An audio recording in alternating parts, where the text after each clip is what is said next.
Hi, I'm Anna at the Sewing Studio, and in this video I am going to walk you through the Brother Innov-is A50 sewing machine. I'm going to talk you through all its features and functions, show you everything that comes in the box, show you how to thread it, do some sewing, show you its capabilities, and then talk a bit about warranty and support. Now we've split all those into chapters, so if there's a particular section you're interested in, head straight to there. So the Innov-is A50 is a computerised machine and it has 6 inches of space to the right of the needle. Now it's called A50 and it has 50 different stitch options. These are all conveniently listed on the front of the machine here. Equally as easy to select them with this dial, and then each stitch number is represented on the screen.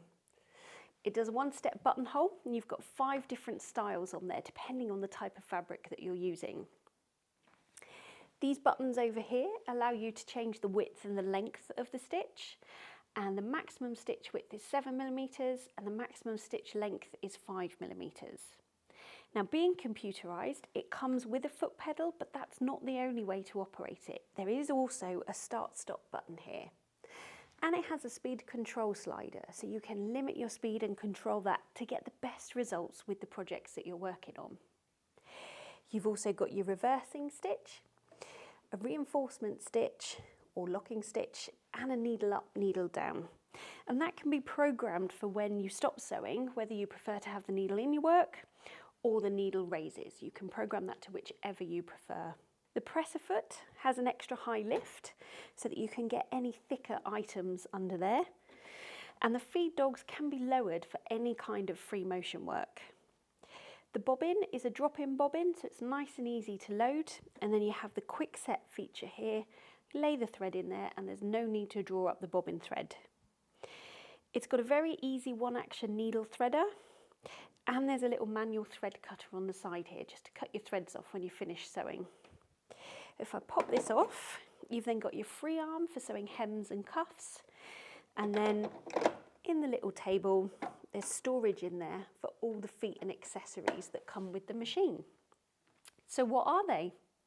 So they start with the standard zigzag foot that'll already be on the machine, a zipper foot, overcasting foot, one for blind hems, a monogramming foot, one for sewing on buttons, and the one-step buttonhole foot.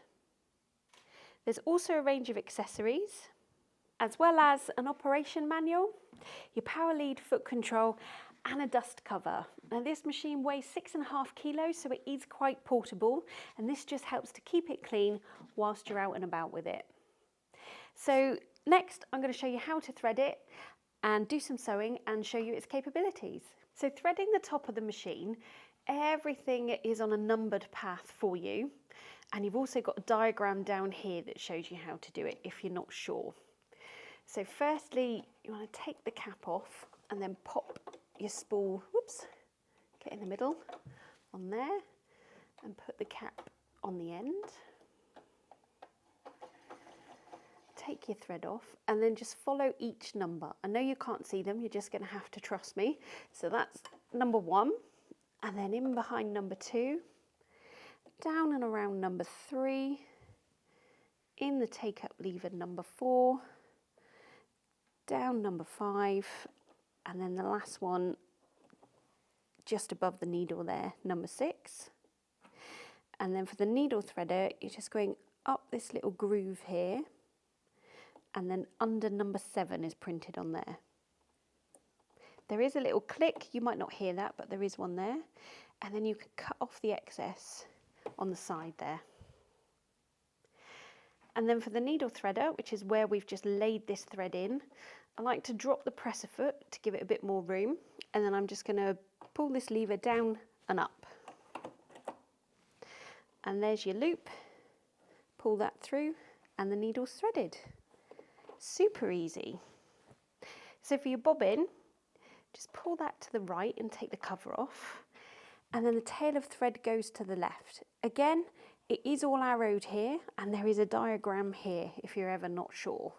So just drop that in.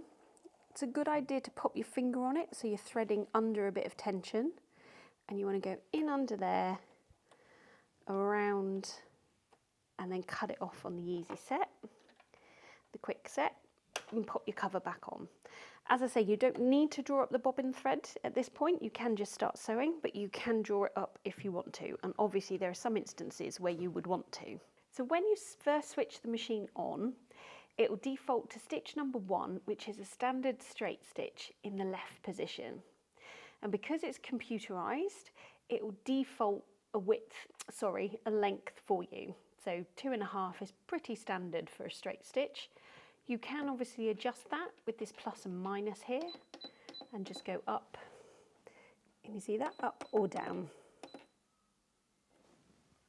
This button here is a twin needle button.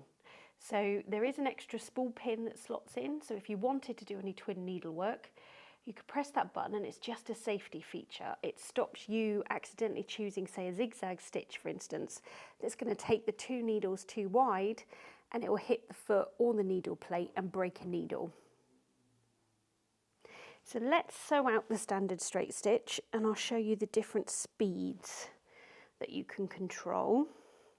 I'm not going to use the foot pedal, I'm going to use the start-stop button. I've got 2 pieces of cotton here.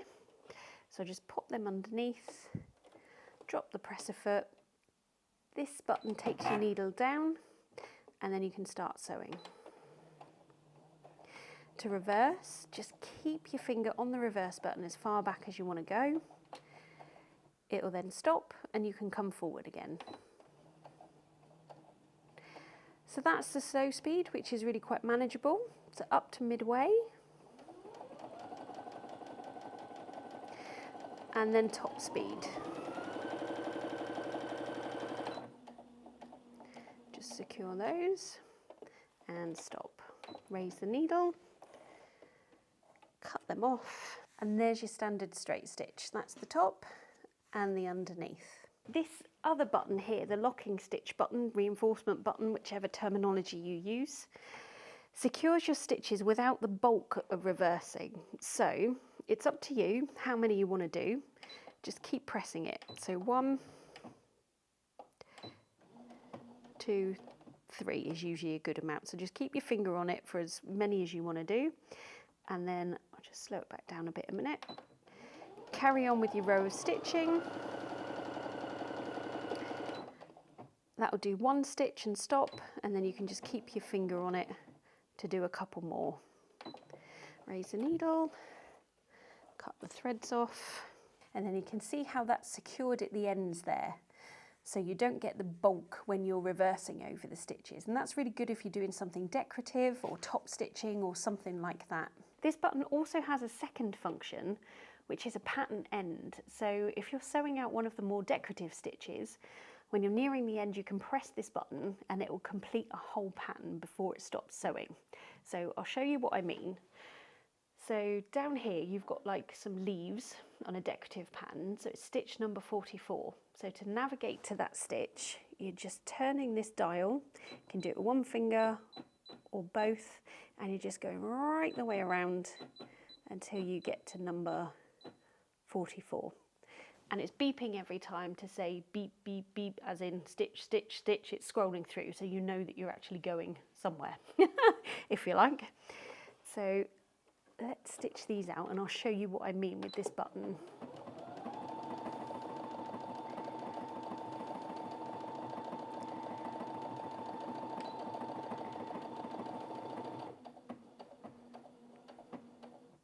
So you'll notice that time when I pressed that button, it didn't stop sewing instantly.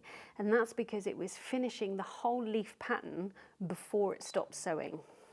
And it just takes the guesswork out of it for us so that you're not ending up with half a leaf, in this instance, at the end of your sewing. That's quite a pretty stitch, it's quite nice. Look quite nice along the top of a pocket or something like that. So for the buttonhole, you need the buttonhole presser foot. So I'm going to use it on this piece of cotton. So we'll select just your standard rectangle buttonhole, which is stitch number 38. So I'm just going to scroll back to number 38 there. And then these just snap off.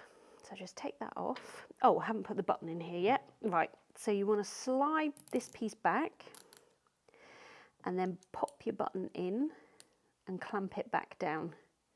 And then that determines the size of your buttonhole with a couple of millimeters tolerance, so the button goes in and out the hole nice and easily. And then you're just snapping this bar onto the bottom of the foot. So I'm just going to use the extra lift to get it in. You want to line it up and then snap it on. The next thing you want to do is get this thread underneath the foot. You don't have to, but I think it looks less messy if you do that. And it's very easy to do. Just drop the needle in, lift it out again, and then just pull on the thread. And then it's underneath there for you. Okay, and then the last thing we need to do is pull down the buttonhole sensor, which is up here just behind the needle threader. And you want to sit that just behind that plastic piece on the buttonhole foot. And then what that does is, as it's sewing the buttonhole, so it's coming that way, it hits there, it knows when to stop, do the bar tacks at the back, and then come forward, stop, and do the bar tacks at the front. I'll show you what I mean. Lift that up. You can put a little mark on your fabric. The buttonhole's going to sew that way, and there's a little window there, so you could line the mark up to get them all in a row. And just press go.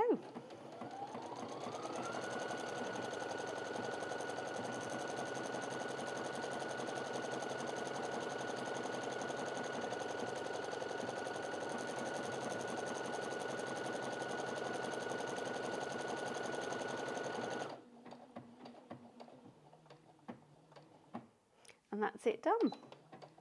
It's a really nice, neat buttonhole. So all you'd want to do now is just pop a pin across there, have your seam ripper, and then just open that up. Or, you know, a buttonhole chisel, if that's your preferred way. And that's the underneath. So let's take a look at a slightly different type of fabric in the form of a stretchy fabric.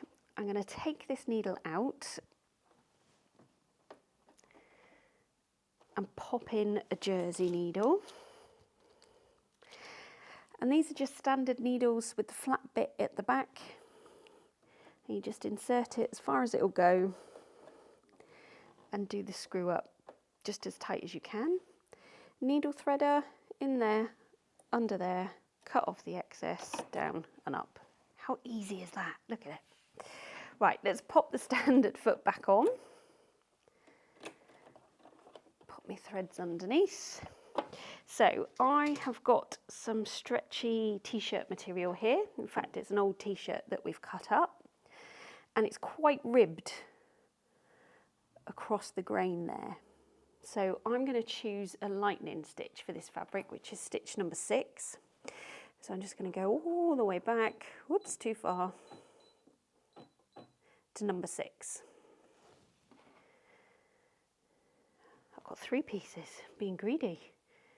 Okay, and then I'm just going to pop this under, go down to midway because it kind of goes back and forth on this stitch.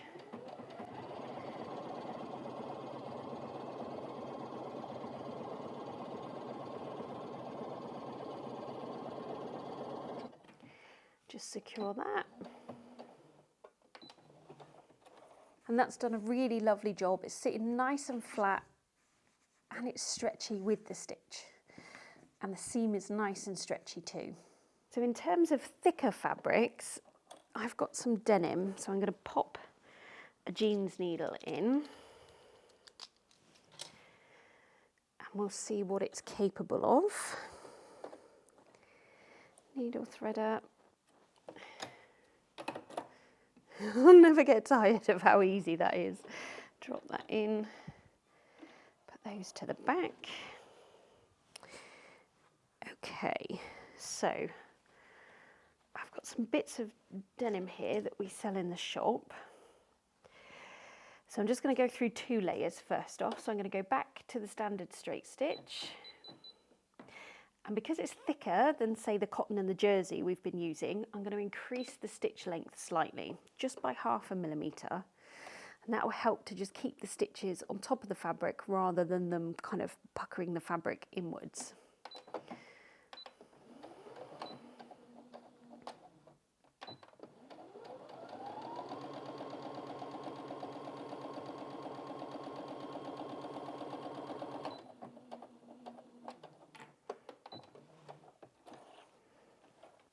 And I don't know how well this comes across on camera, but for this sort of size of machine and its price range, it's quite quiet compared to some other models.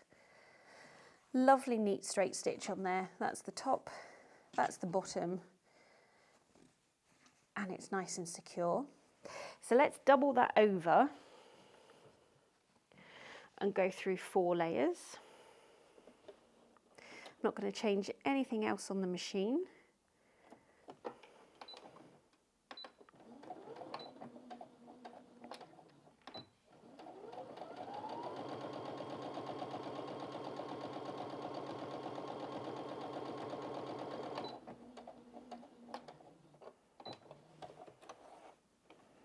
And again, that's no problem at all. It's this row of stitching here.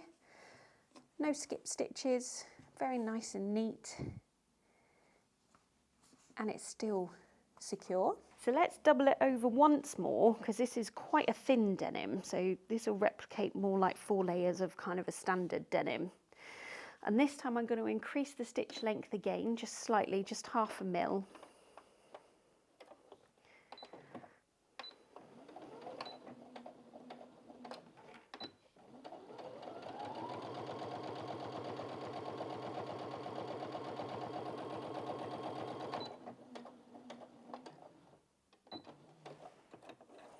And again, gone through that, no trouble at all. Nothing is skipped. Still looks really nice and neat. And it's secure. Now this machine comes with a 3-year warranty, and in with the machine will be this card that explains the warranty to you, including what's covered and what's not covered. And don't forget, we're here at the Sewing Studio as well for any help or technical support that you might need with your machine. So I hope I've managed to demonstrate to you what a nice compact machine this is, all its capabilities and how easy it is to use to help you decide whether it's the right machine for you. If so, head on over to our website and buy yours now. Delivery is fast and free. Thanks ever so much for watching. We love to see what you've been creating, using techniques learned from our tutorials and using materials purchased from us. We also love to inspire other makers within our community by showing what's possible via our email newsletter and on social media. So if you'd like us to showcase your beautiful works of art, then send it to us using the contact details in the description below or tag us on any of your socials.